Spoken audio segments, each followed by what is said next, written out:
It's an AFC East battle at MetLife Stadium, the Jets and the Bills. The Bills, of course, are favored, but strange things tend to happen when these teams meet at MetLife Stadium. It's a Locked On NFL crossover today on the Locked On Podcast Network.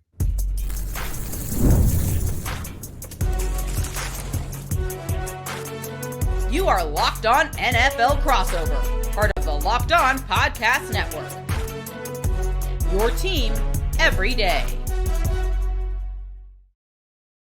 Welcome on in, Jets fans and Bills fans. Jets fans, you know me. I'm John Butchko, the host of Locked On Jets. And Bills fans, you know my partner today, Joe Marino, the host of Locked On Bills. We're here to get you ready for Week 2 action at MetLife Stadium on Sunday as the Jets will take on the Bills. You should know that Crossover Thursday is presented by Prize Picks. Download the Prize Picks app today and use code LOCKEDONNFL to get $50 in lineups after you play your first $5 lineup. Well, Joe, great to be with you as always. The first of 2 times we'll do this year, the Jets and Bills at MetLife Stadium. And as I said at the start, strange things have a way of happening when these teams get together at MetLife Stadium. You're not kidding. I mean, we all remember the opener a few years ago when Aaron Rodgers going down early and Zach Wilson coming in and Josh Allen throwing all those interceptions to a Jets win. We've seen all kinds of crazy stuff.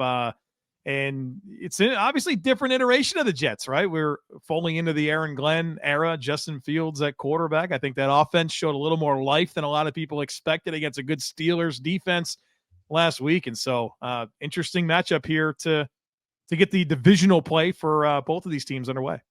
Well, Joe, you and Buffalo fans may be happy to hear that yesterday the Jets cut Xavier Gipson, who was the hero of that game. Know about it. Yeah, know about that. Gipson ran back that punt return in the opener in 2023, and that may have been like the last time he made a productive play for the Jets. And unfortunately for the Jets, he fumbled in the season opener against the Steelers, which ended up being a key play in the game, and it set up an easy short field for a Steelers touchdown. So new era of punt returners for the New York Jets. Joe, let's talk the key storylines around these teams. What's going on in Buffalo? I know a huge win on Sunday, an absolute thriller over the Baltimore Ravens.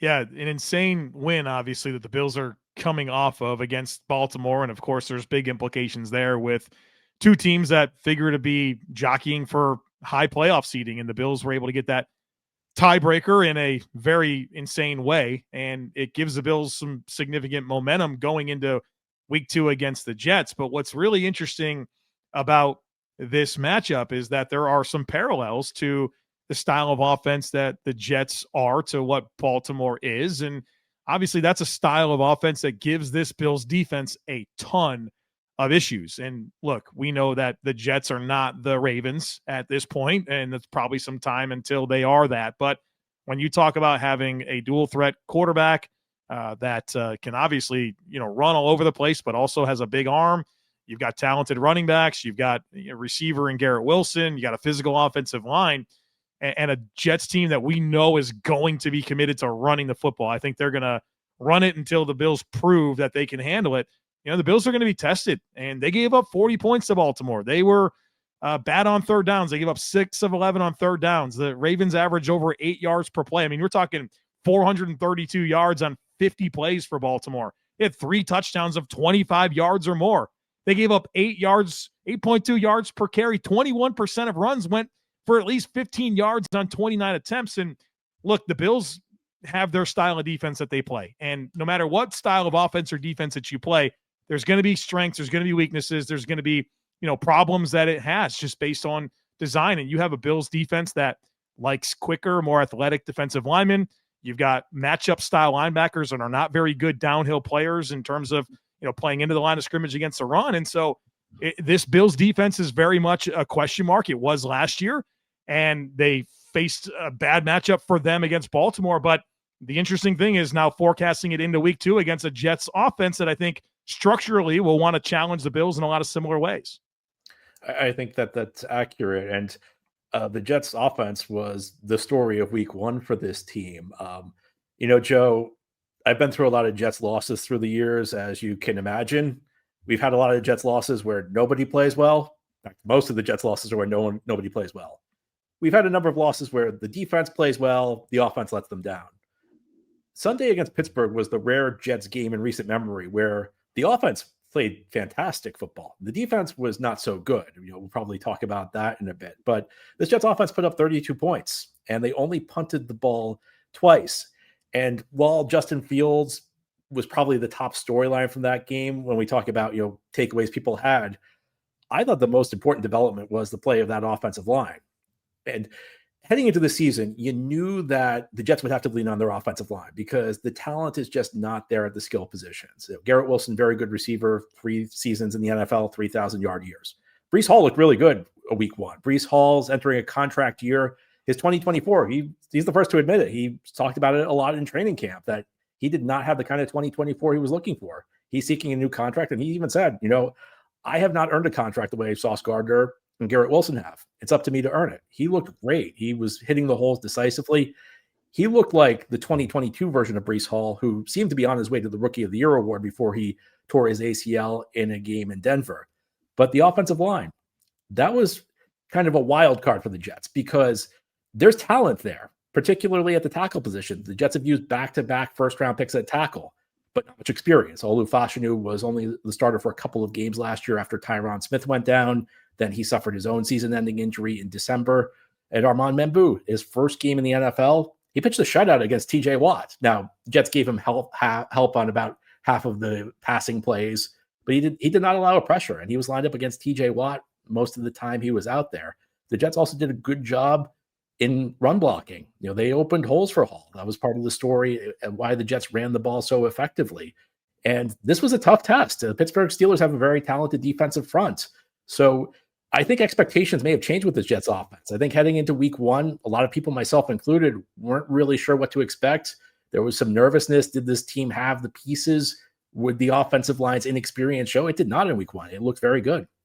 Yeah, I didn't have 400 yards of offense and 32 points for the Jets against the Steelers defense. That was not on my week 1 bingo card. And I think that's one of the challenges that this Jets team presents in terms of like the early season. One of my wish lists in terms of things I didn't want to happen for the Bills schedule is I didn't want the Bills to play the Jets early in the year because there is a unique dynamic here with Justin Fields and what this offense is going to look like.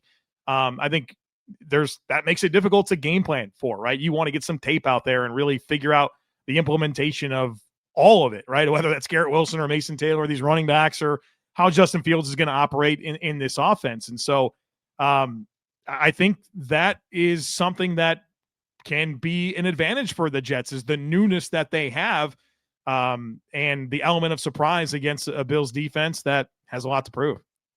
Yeah, and Fields played very well in week 1. I felt like heading into the season that Fields is the type of quarterback who can succeed if he has the right pieces around him. He's not a Josh Allen. Josh Allen can lift his team up. Fields is the type of guy you have to lift up. You have to help. You have to help lift him up. But when you have an offensive line that can block, and the offensive line did well in pass protection, there were a couple issues on the left side of the line in the second half.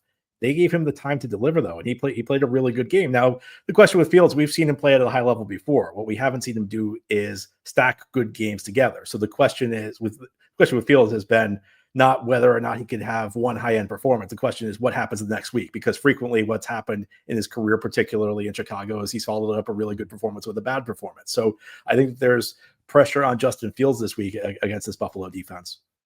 Yeah, no doubt about that. And I'm curious to see, if the Bills dare Justin Fields to beat him as a thrower. They load up in the box and really take away the run and say, Justin, if you can hit throws, go right ahead. It'll be interesting to see how that chess piece plays out. All right, well, we've heard what's going on with the Jets and the Bills. Ahead here on our crossover Thursday episode from the Locked On NFL show, we're going to talk key matchups. Jets versus Bills. Who's going to help decide this game? That's ahead here on crossover Thursday on the Locked On Podcast Network.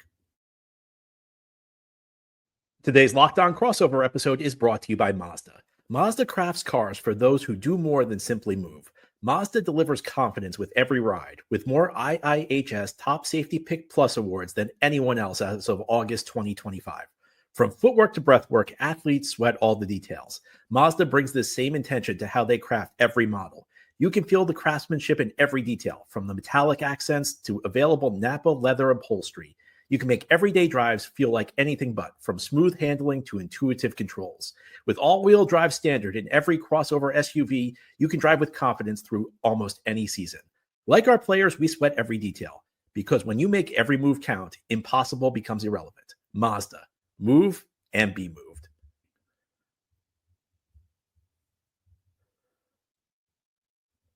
Today's Locked On Crossover episode is brought to you by 5-Hour Energy. Time to fuel it up and turn it up with 5-Hour Energy Transfusion. This grape ginger and lime flavored shot brings the iconic taste of a golf course favorite to a non-alcoholic boost. Perfect for sinking birdies or making great memories with friends. It's a hole-in-one for your energy game.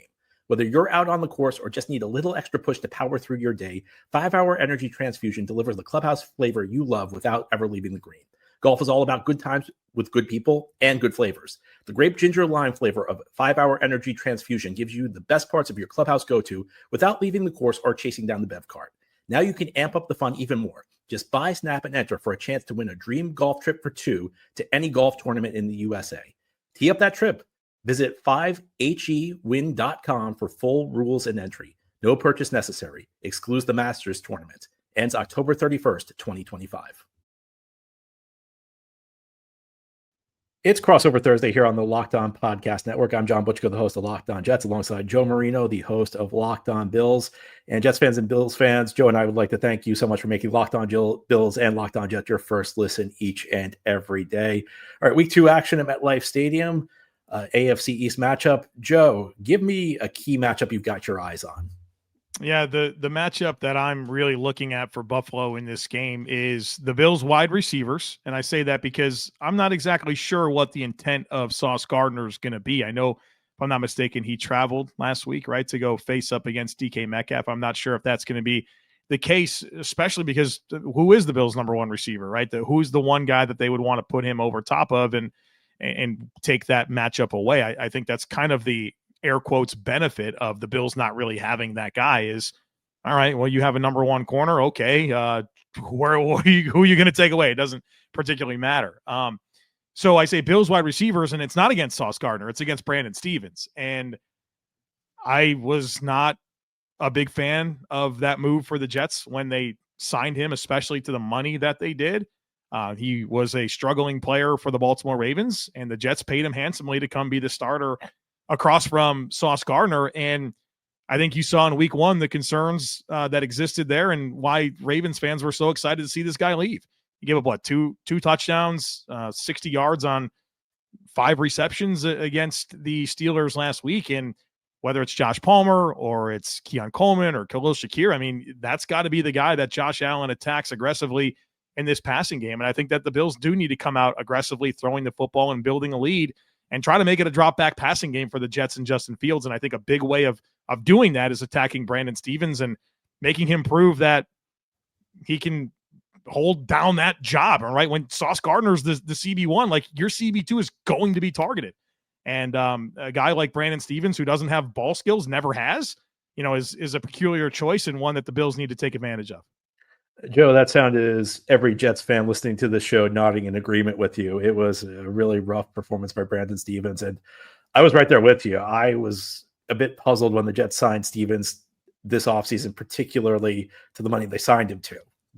And I've actually just said everything you said this week on Locked On Jets, where we have a number one corner where other teams are going to avoid throwing him the ball. You got to have a number 2 with ball skills. So I'll spare you that rant, but you can go ahead and listen to Locked On Jets earlier this week, and you can hear me complain all about that. My first matchup is going to be Quinn Williams versus this Bills interior offensive line. And if you want to pull an upset over a team like the Buffalo Bills, your star players need to show up.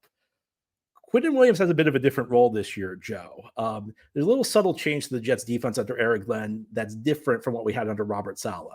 Under Robert Saleh, Quinn Williams, when he lined up a tackle, which tended to happen on the early downs, they would kick him outside on to the defensive end on some passing downs. But when he was playing tackle on first and second down under Robert Saleh, he almost exclusively, and I'm talking like 90% of the time, went to the right side.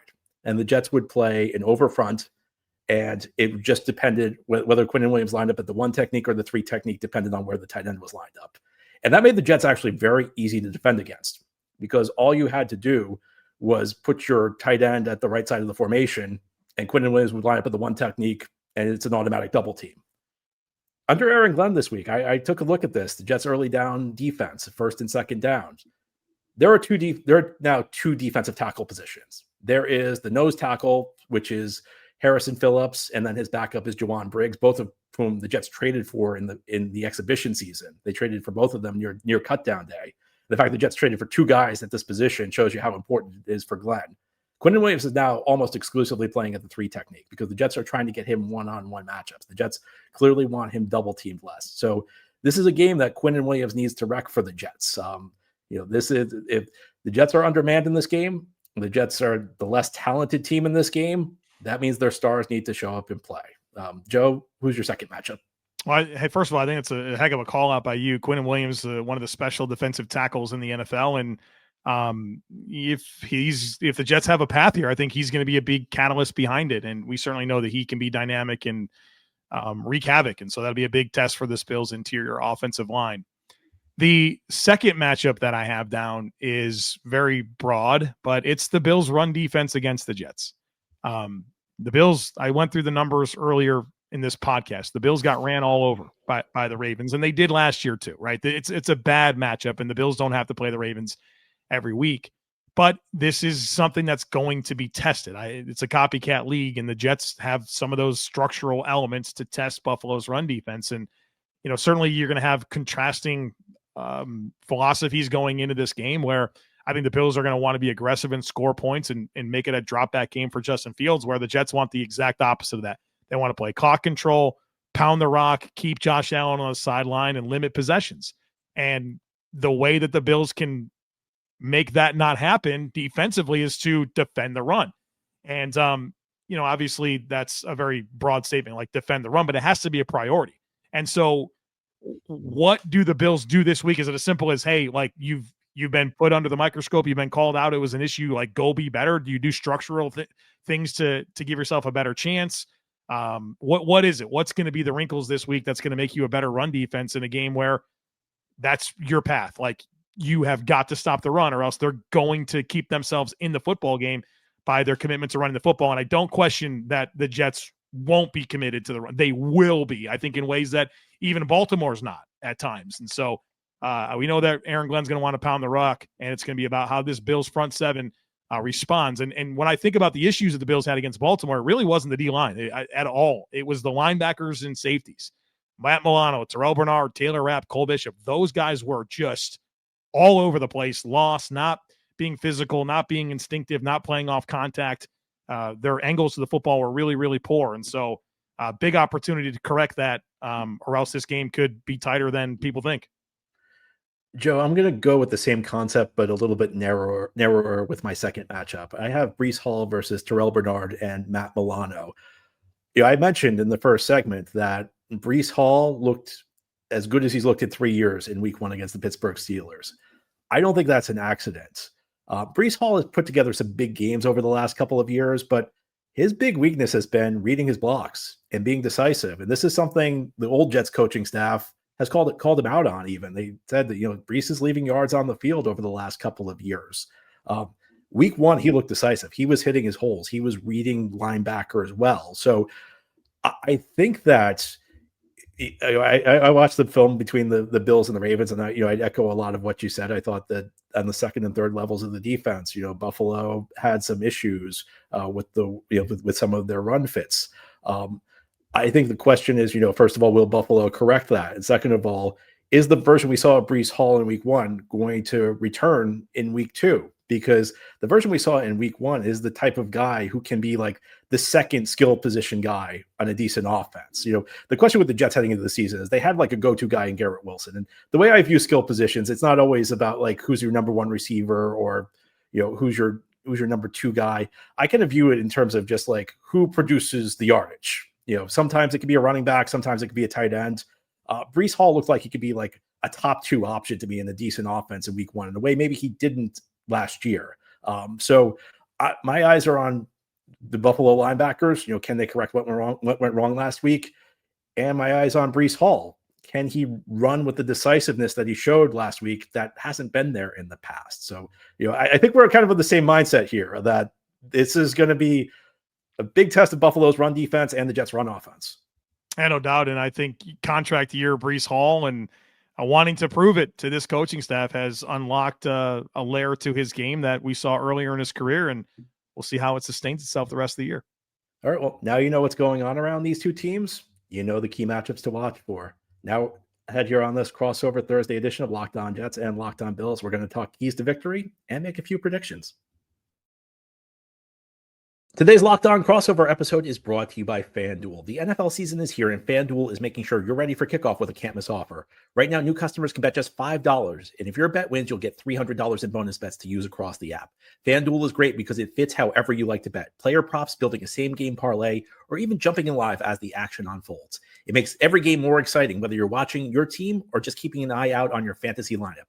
It's quick, easy, and the best way to add a little bit more energy to Sundays. And this Sunday, the Buffalo Bills meet the Jets at MetLife Stadium. Buffalo currently a 6.5-point road favorite. The game has an over-under of 45.5 points on FanDuel. So are you ready to play? Download the FanDuel app now by visiting FanDuel.com to get started. That's FanDuel.com to place your first $5 bet. It is crossover Thursday here on the Locked On Podcast Network. I'm John Butchko, the host of Locked On Jets, alongside Joe Marino, the host of Locked On Bills. A first of two times Joe and I will do this year. Jets and Bills Sunday at MetLife Stadium, Week 2 action. Joe, give me a key to victory for the Buffalo Bills. Yeah, I think number one for Buffalo is to attack the Jets secondary. They gave up some production, obviously, to Aaron Rodgers and company, and I think that Josh Allen's hot. You know, obviously coming off of an MVP season, we saw him take over that football game on Sunday night, 250 passing yards in the fourth quarter. And I think there's opportunities. We talked about Brandon Stevens. I think Michael Carter in the slot. That's where Khalil Shakir typically works. I think Tony Adams has kind of been a slumping player. There's some opportunities there. And you got to go after these dudes. And it's not just the fact that you have some matchup opportunities with the depth of your skill players. Again, the Bills don't have Jamar Chase or Justin Jefferson, but it's about the sum of all of their parts that make them tough to defend. So you have Josh Allen as like this trigger man for this group of skill players that rotates in and out like crazy, and Josh includes them all, right? And so there's not one thing to key in on, and that allows Josh, I think, to have the freedom to operate. But it's not just the matchup opportunities, it's the game script that you want to dictate. You want to score those points, be aggressive, and put the Jets in chase mode and make it a drop back game for Justin Fields and get him out of that commitment to run the football. So number one is attack this Jets secondary. It goes hand in hand with my number one key for the Jets, and that's they have to clean up the coverage busts that plagued them last week. Almost everything Pittsburgh did on offense effectively in that game in Week 1 was the result of the Jets making a big error and of Steelers receiver running free. It was happening all day. When the Jets got to Aaron Rodgers, when they covered, forced tight window throws, Pittsburgh really struggled, and Jets fans know this, that Rodgers at this stage of his career, he's still got the brains. If you bust a coverage, he'll make you pay for it. Unlike any other quarterback in the league, he doesn't really have the ability to create on his own at this point. That is not true of Josh Allen. You can play perfect defense, and Josh Allen will find out ways to beat you. So if Josh Allen makes a great play, you tip your cap. You can't give Josh Allen gifts. And Joe, I think part of this might be the Jets might need to simplify their defenses, because a couple of the coverage busts I noticed with Michael Carter when I reviewed the film, he was kind of faking blitzing. He was showing blitz. I think they were trying to get into Rodgers' head, and then he wasn't really sure what to do on the play. Like there was one time he didn't drop to the right place. I think there was one time he kind of messed up like a pattern match concept. There was a missed tackle on a quick pass to DK Metcalf where he took a bad angle where he was kind of out of position. So maybe some guys in this Jets secondary were thinking a little bit too much. Maybe they were a little confused about their assignment. I think they have to clean up the coverage bust, but part of that might just be simplifying what you're doing on the defensive side of the ball. Joe, give me key number 2.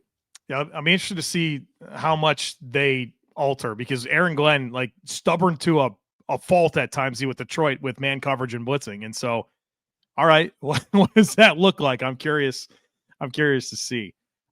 So my number 2 thing is have the right plan to defend the run. And the Bills have typically been a team that presents a lot of light boxes against the run, and in fact, invite the run because, like, in terms of EPA per play, pass plays are much more influential than run plays, and they want to take away the pass. That's their priority. But last week against Baltimore, they showed a willingness to play in not light boxes. They had a lot of neutral and stack boxes. In fact, they were 8th fewest in the NFL in week 1 in light boxes presented. That's different. That's not normal for the Bills defense. The Bills also played some base defense where they had 3 linebackers on the field, 33% of snaps. And that's a 30% jump from where they typically are. They're usually less than 3% of plays in 3 linebacker sets. And so we'll see what type of personnel groupings the Jets want to put on the field. But I think you have to continue to show that appetite to play 3 linebackers, to not live in light boxes and take away that run and say, hey, if you're going to score points on us, it's going to be because Justin Fields dices us up and you can live with that. And so I think you got to prioritize taking away the run and dare Justin Fields to beat you as a thrower. I think that's going to be one of the stories of the Jets this season, how they deal with it when teams do that. My second key for the Jets is they need to handle their defensive line rotations better. Twice in the second half, the Steelers caught them with too many backups on the field. Aaron Rodgers caught them early in the second half with all 4 of the starters out. They had 4 backup defensive linemen, and he ran no huddle. And the Jets tried to make a substitution on a 3rd down, and Rodgers snapped the ball quickly, got a free 1st down because the Jets had too many men on the field. Last guy couldn't get off the field. It happened again. The next series, Jets ended up with 3 backup defensive linemen on the field. This is not the Jets defensive line of 2-3 years ago. At the defensive end position, you don't have John Franklin Myers and Jermaine Johnson starting with Bryce Huff and Carl Lawson behind them.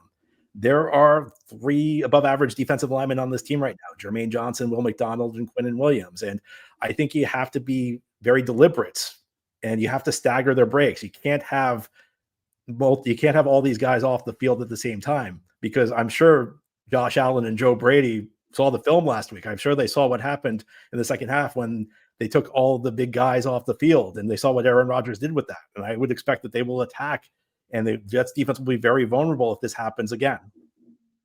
I think it's a good call out by you as well. Number 3 for me, John, is let your experience shine as a football team. It's year 9 of Sean McDermott. It's year 8 of Josh Allen. It's year 1. It's game 2 for Aaron Glenn. And they're teams that are in really different parts of their life cycles. And I think you've already seen and felt Aaron Glenn's intentionality in changing things. And I mean, they released Xavier Gibson. They traded for guys that are going to be part of the mix, already are part of the mix on the doorstep of the season. Nothing is safe. Nobody should feel safe with the Jets. And I think you have to use that to your advantage if you're the Bills. So you have a locker room that is trying to prove themselves to this regime to, be part of the answer. And within that, I wonder if they're going to be able to play free and loose and be themselves if, they're one mistake away from being cut after 1 game.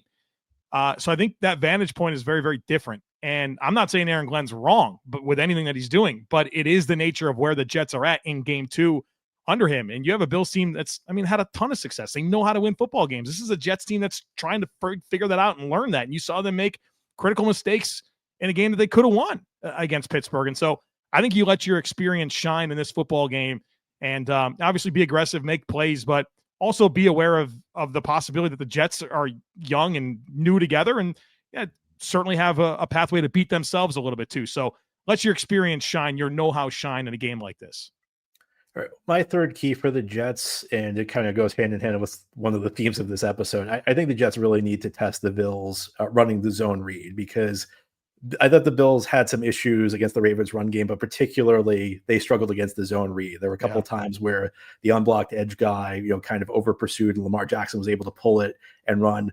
There were a couple times the Bills tried like a scrape technique where the unblocked end flies in and tries to tackle the running back, and then you have a linebacker loop around to take the quarterback. Ravens had an answer for that. When the Bills tried it, they had Mark Andrews go and block. Now, look, everybody knows the Jets are going to try and run the ball with Justin Fields in this game. Everybody knows there's going to be a healthy diet of zone reads. I'm sure the Bills have been working on it all week. I wouldn't be surprised if they corrected the issues that were there, but you have to test it out. You have to show them that you have to make them show that they fixed it. And it goes hand in hand with the Jets' strength as an offense. This is a team that's going to run the ball first, second, and third. This Jets team is going to try and avoid passing the ball unless it's absolutely necessary. And we know the quarterback's going to be a key part of the run game. So, I think it's just a basic comment in the NFL. If your opponent showed a weakness last week that meshes with your strength, test it out, make them show they can stop it. Yeah, it's my full expectation for the Jets offense this week as well. Well, Joe, always a pleasure to chat with you ahead of a Jets-Bills game. I look forward to doing it again later this season. Hope it's a good game. Most importantly, I hope that there's no injuries. This game has, for at least on the Jets side, a tortured Jets-Bills matchup has a tortured history when it comes to injuries. No doubt. And everyone's a little nervous about the MetLife field. So, yeah, let's get out of this thing injury-free and go play again in a few weeks. Well, Jets fans and Bills fans, thanks so much for joining us today on Crossover Thursday. And again, Joe and I thank you, all Jets fans and Bills fans, for making Locked On Jets and Locked On Bills your first listen every day. Joe and I will be back tomorrow on Locked On Jets and Locked On Bills to preview this game a little bit further. We'll chat with you then.